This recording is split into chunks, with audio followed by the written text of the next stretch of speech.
Hello guys, good morning everyone. Ayan, nandito na naman tayo sa road. Magbilad naman tayo ng init.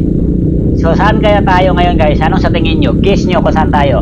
Ginawa ko kayo ng manghula. Nandito tayo ngayon sa Tadadeng, saan?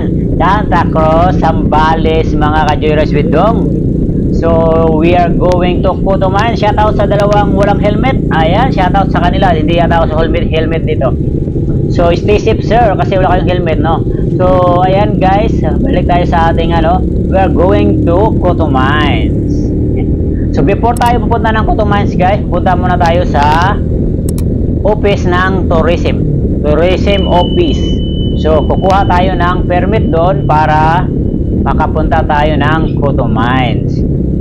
So yung Cotoman ayan guys, matagal na namin plano yan kasi nakikita natin sa TikTok, sa social media, maganda daw. So tara, tingnan natin kung maganda ba talaga at malamig daw yung tubig. Tamang-tama, sobrang init ngayon, no? Grabe, sobrang init. So, puntahan natin yung Cotoman at palamig tayo. Okay? So, stay tuned lang kayo guys para makita nyo yung Cotoman. Pero may rough road daw dun. Sobrang haba daw yung rough road, 20 kilometers daw.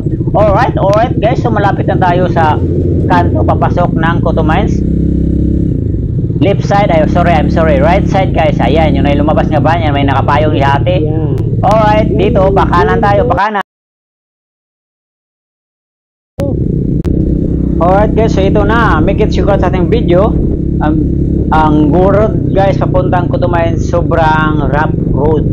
Rough road talaga siya. Umpisa doon sa pagpasok natin, konti lang simentado. Tapos rough road na yan hanggang makarating ka ng Cotoman. So, estimate ng rough road guys is 20 kilometers.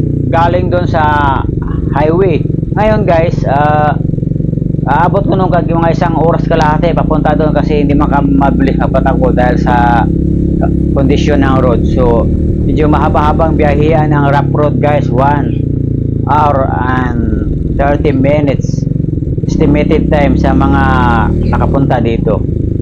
So tara, so ito na yun guys, nakikita nyo rough road na, umpisa na hanggang doon yan guys. So expected niya guys kapag pupunta kayo dito, mahirapan kayo kapag dala nyo yung mga big bike, ganun, mahirapan kayo except kung adventure bike guys, no? Pero yung mga pang sport bike dadalhin nyo dito, medyo mahirap-hirap guys. Maganda dito mga adventure bike, mga enduro. Ito yung gamit natin guys, pwede siya dito kasi may pagka-crosser to si binili. So ang gulong natin guys is mataba at saka naka-tread yung gulong niya kaya medyo kayang-kaya niya. Tapos medyo stable din siya guys dahil sa motor natin kasi yung motor natin is mabigat. So stable siya, hindi siya sumasayaw-sayaw. Pero mayroon namang nakapunta dito guys, mga maliit na motor. May nakita ako, Honda Click, Mio, Aerox, ADB. Lamang ang ADB dito guys dahil adventure bike ang ADB guys. So yan, tiyagaan lang talaga guys pag pupunta ka doon.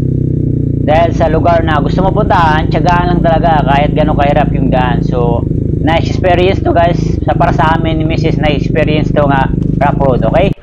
Ayan, nandito na tayo. Yan ang mapapala nyo guys sa mahaba-habang road nga nilalakbay nyo.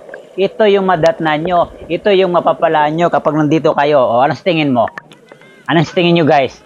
Solid ba yung biyahe natin? O, kayo ang mag-judge. Kasi guys, nagdepende naman sa tao guys. Kanya-kanya naman tayong opinion sa mga place guys. Para sa akin, solid naman yung biyahe dahil sa malalim yung tubig. Hindi siya malamig guys, pero malalim siya. Tsaka, look at that. Look guys, sobrang clear yung tubig, oh. Oh, yan, oh. Marami ding visitors dito guys. Ayan. So ayos lang, hindi ganun, para sa akin hindi ganun gasolit yung area, ayos lang, na-enjoy naman ka dyan. Mahilig ka sa swimming or marunong ka lumangoy, gusto mag-jump dyan, kasi may diving board sila, masasulit mo yung pagpunta mo dito, yung oras mo. Yan. Di ba? Linaw ne. Oh. Linaw. Oh. Yan, maraming tao dito, ayan oh. Yan, si Dong. It's not, this is me guys. Ayan, tatalon daw siya, oh. Tatalon daw ako guys, sabi ng sarili ko, tatalon ka, huwag kang mahiya, huwag kang matakot, marami nakatingin guys. Kinabahan pa yan guys, yung mga unang dive ko, talon ko, medyo, siyempre, hindi na katulad ng dati guys, nga bata pa tayo, talon-talon tayo sa mga malalim na, no. Ngayon, may edad na tayo guys, hindi na kulang na sa exercise yung katawan natin sa pag-dive, sa paglangoy, pagtalon, ayan, no. Try nga natin. Kinabahan pa ako niyan guys. Twang. First attempt ko guys doon sa mababaw nga area. Kasi dalawa yung diving board dito guys eh. May malalim, may mataas, may mababa. So ito sa mababa yata to eh. Di ba? Ang clear ng tubig guys, no? What do you think? Kung ikaw mahilig ka sa ganitong adventure, subukan mo guys. Solid yung travel ng rough road. Pero kung gusto mo guys, talagang gagawin mo pa ang alang sa gusto mo. Masaya naman. So para sa akin guys, ayan, yan ang pinakamahaba guys eh. Pinakamataas yung Sita Kablang Side. Ito guys, ito yung sinasabi ko nga pinakamataas. So tatalon tayo dito. Thanks for watching mga Jeros Bidong. Bye, stay safe everyone. Nabitin ako sa video ko. Alright. Please subscribe my channel. Kung bago ikaw sa akin channel, ayan, talon. Wow! So, pangalawang ang talon yun guys, doon sa pinakamataas nga board. Yung board nga ginawa nila guys, parang bakal lang, bakal. At least mayroong ganun, di ba? So itong Kutong Mines guys, minahan dati. So nagkakaroon ng tubig dito kasi 'di ba pag umihina may kailangan nila ng tubig. So ang ginawa nila dati guys, yung tubig iniipon nila dito sa area na to. Tapos ayun, inayos nila yung kaya malalim to, tingnan mo. Parang ganoon yung story dito guys, hindi ko kabisado. Search nyo lang guys, basahin nyo lang sa Google. Ayan. 'Di ba? Linaw no. Ikaw. Huwag hinintay mo guys, punta ka na dito, ano hinintay nyo pa? Habang summer pa, kasi pag ulan guys, mahirap na dito guys pag ulan.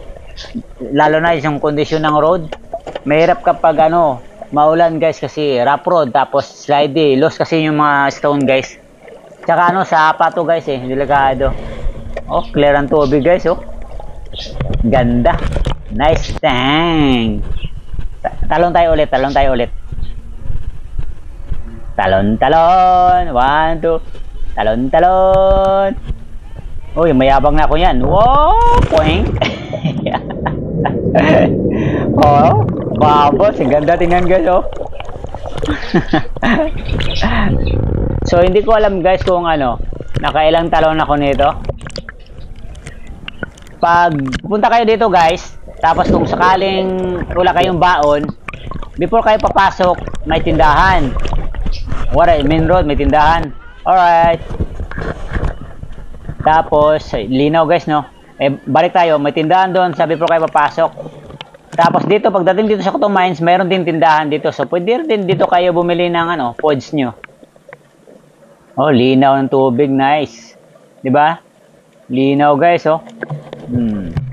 Maganda pupunta dito guys pag weekdays. Yung konti lang tao kasi pag konti lang tao, mas maganda kasi hawak mo yung area talaga. Masulit yun talaga, ma-enjoy nyo talaga kapag lalo na kung barkada kayo. Yan.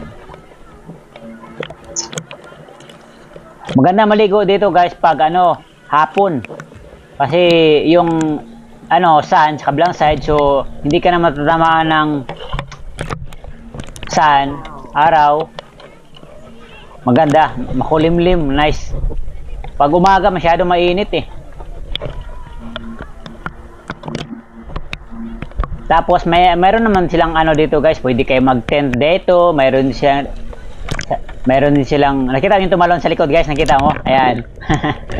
Mayroon silang dito, tent nga pinaparent, yung parang cottage nga pinaparent din.